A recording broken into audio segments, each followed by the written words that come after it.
Dapat kayong magliwanag ng kabutihay mahayag, at Diyos ang siyang matanyag.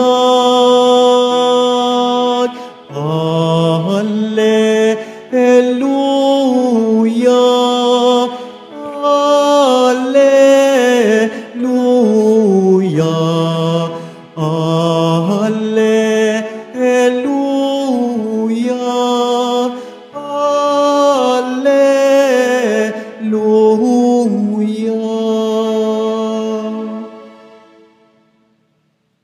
Sumainyo ang Panginoon at sumayo rin.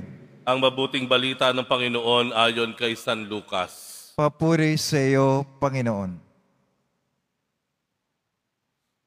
Noong panahong iyon, sinabi ni Jesus sa mga tao, walang taong nagsisindi ng ilaw at pagkatapos ay tatakluban ng banga o ilalagay kaya sa ilalim ng higaan. Sa halip, inilalagay ito sa talagang patungan upang makita ang mga pumapasok ng liwanag. Walang natatago na di malalantad at walang lihim na di malalaman at mabubunyag. Kaya pagbutihin ninyo ang inyong pakikinig, sapagkat ang mayroon ay bibigyan pa, ngunit ang wala ay aalisan pati ng inaakala niyang nasa kanya. Ang mabuting balita ng Panginoon. Pinupuri ka namin, Panginoong Jesucristo. Magsipo mo ng lahat.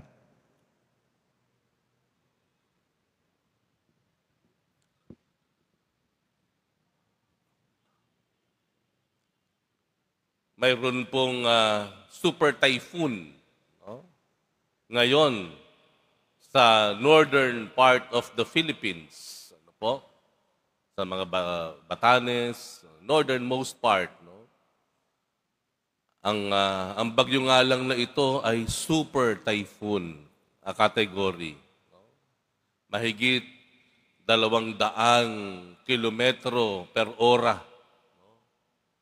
At pangalan nito ay Nando. International name, mas nakakatakot, Ragasa. Ano? Kaya kahit po dito sa Maynila o dito sa Metro Manila, may mga nagsuspindi na ng klase. Ano po? Ipagdasal po natin na itong ating mga kababayan na ito na naman, maapektuhan na naman po ng pagbuhos ng ulan at malakas na hangin ay manatiling matibay, ano po, at ligtas. Kahapon, nasaksihan niyo ba yung bagyo kahapon? Naapektuhan ba kayo ng bagyo kahapon? Dahil kahapon maraming bagyo, iba-ibang lugar. At ito ay lumikha ng maraming gulo, ingay. Yan, ingay. Ano po? Tayo nag-ingay. Yung bagyo ng pangangalampag, no? Para sa mga nakagawa ng kasalanan sa bayan. Ano po? Marami ang nagtipon-tipon, kung saan-saan, nagprosesyon, kung saan-saan, maraming nagsalita sa mga entablado, at marami po ang sumigaw, nagpahayag ng kanilang saloobin, maging sa mga placard, sa mga isinulat na mga mensahe kung saan-saan. Iba't ibang uri ng arts. Lahat po nagpahayag ng sarili. At ito'y masasabi natin, isang malaking bagyo. Maliban pa yan sa mga bagyo na ating dinadaanan isa-isa o individual. Meron din tayong dinadaanan. Pero ang maganda sa bagyo, pagkatapos ng bagyo, umaaliwalas. Tama po? Umaaliwalas ang hangin, umaaliwalas ang kapaligiran. Mas nakikita ang lahat. Mas nagiging dalisay ang kapaligiran. Sa puntong ito na isabihin ng Ebanghelyo naman sa atin na ito ay mayroon po na panawagan sa atin. Ano ang panawagan? Hindi para maging bagyo. Kung hindi ang panawagan naman ngayon, ay kapareho din naman ang epekto ng bagyo. Ito ay ang panawagan ng pagiging liwanag. Nakita niyo po yung ginamit ni Jesus sa talinhaga. Ano po? Yung talinhaga ng kandila o ilawan. Na wala daw tayong sinisindahan na kandila o ilawan at tatakluban na lamang natin ng banga o kaya ilalagay natin sa ilalim ng ating mga kama. Sa pagsindi natin ng mga kandila o ilawan, ilalagay po natin yan sa pinakamagandang pwesto sa ating tahanan para mas marami ang maliliwanagan. Tama po ba? Alam niyo yan, sa mga bahay ninyo, may mga talagang pinupwesto kayo. Kung ito man ay kandila, gasera, rechargeable lights, meron talagang pwesto sa bahay ninyo, sa sala, sa kusina, na yun ang nakita ninyong the best spot na ilalagay ang ilawan. Para saan? Para maliwanagan ang mas malaking espasyo sa ating tahanan. Tama po. Tayo daw ay maging ilawan. Tayo ay magsilbing liwanag. Alam niyo kung gaano ka-importante ito?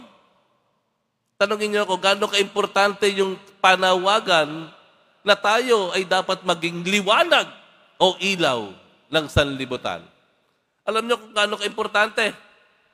Tanging ang liwanag lamang po ang makatatalo sa kadiliman. Hindi matatalo ng tubig yan, yung kadiliman na yan.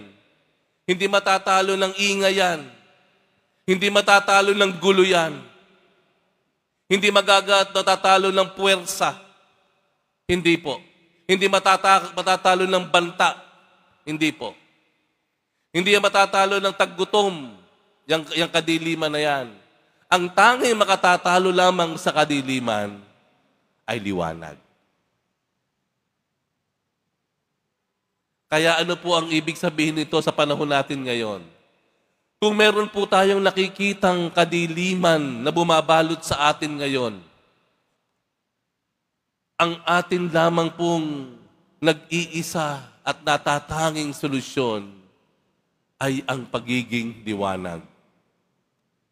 Kung kitang-kita na po natin, obvious na tayo ay binabalutan ng kadiliman, ng kahirapan, kadiliman ng karahasan, kadiliman ng pang-aabuso o pananamantala, kadiliman ng panloloko o pandaraya, ang tangi lamang pong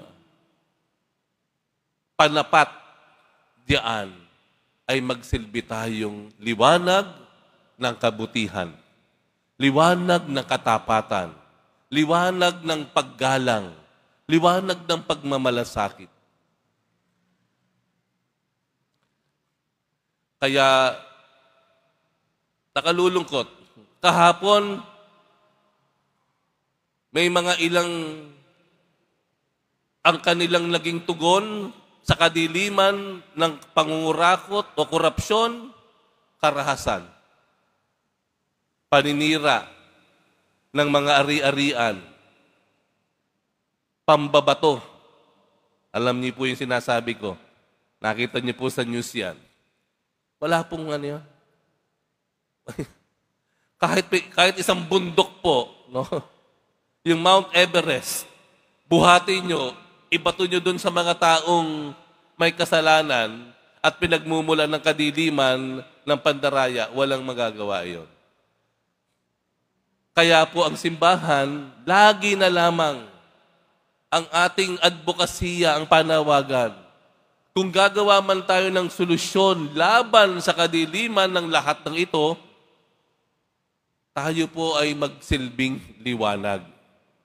At ang liwanag po na dinadala natin ay liwanag ng kaayusan, katapatan, kahinahunan, paggalang sa dangal ng iba.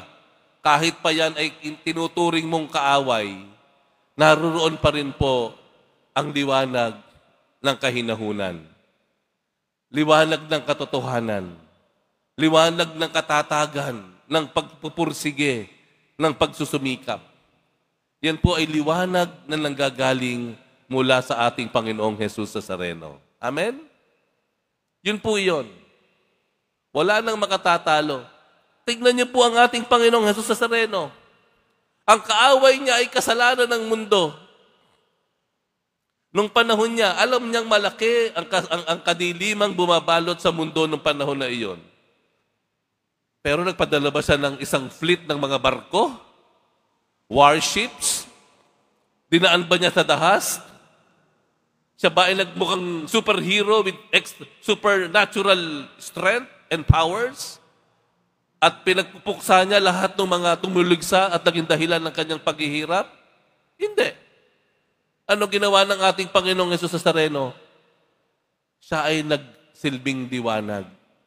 Dala-dala niya yung liwanag ng katotohanan.